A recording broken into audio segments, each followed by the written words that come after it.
शेतकरी मित्रांनो नमस्कार. गन्ना सम्राटच्या यूट्यूब पेजवरती आपले सहर्ष स्वागत आहे. आज आपल्या या सातपूरच्या प्लॉटवरती आपण आलेलो आहोत मित्रांनो. आज या प्लॉटला आपल्या 33 दिवस पूर्ण झालेले आहेत. 33 दिवसाचा आपला हा 7 बाय 1 पद्धतीचा प्लॉट आहे मित्रांनो. अडसाली हंगाम 2025 साठी आपण या रोपांची लागवड केलेली आहे. ऊसाचं वाण 8632 second generation tissue culture second generation ची आपली या ब्लडलाईनची रोपं आहेत मित्रांनो. तर आता प्लॉटला आज 33 दिवस पूर्ण झालेले आहेत. 33 दिवसाच्या मानाने मित्रांनो आत्ता प्लॉटची कंडिशन अतिशय चांगली आहे. प्लॉटवरती आत्ता तुम्ही बघू शकता 2-3 असे फुटवे मित्रांनो यायला लागलेत.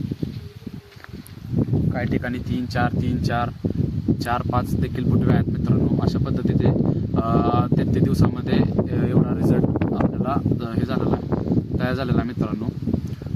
33 दिवसाच्या मानाने मित्रांनो आपण या प्लॉटला 2 आळवण्या सर्वप्रथम, नंतर आपण तणांचा बंदोबस्त केला, त्यानंतर आपण बेसोड डोस दिला. बेसोड डोस दिल्यानंतर मागच्या 2 दिवसामध्ये प्लॉटचं वय 30 दिवस होतं तेव्हा आपण वरून एक स्प्रे केला मित्रांनो. त्यानंतर आपल्याला आता थोडा फरक जाणवायला लागलेला आहे मित्रांनो.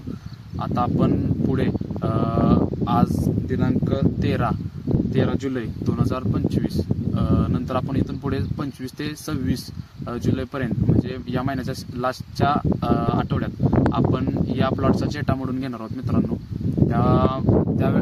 त्यावेळी आपण व्हिडिओ बनवताना जेटाकोंब कसा मोडायचा आणि का मोडायचा, त्याचे फायदे तोटे हे आपण जाणून घेणार आहोत मित्रांनो.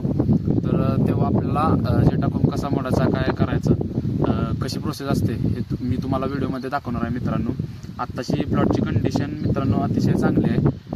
तर मित्रांनो पुढच्या आठवड्यात आपण जेव्हा व्हिडिओ बनवेल तेव्हा मी तुम्हाला सांगेनच की कसा जेटाकोंब मोडायचा आणि का मोडायचा. तर मित्रांनो भेटूया नेक्स्ट व्हिडिओमध्ये.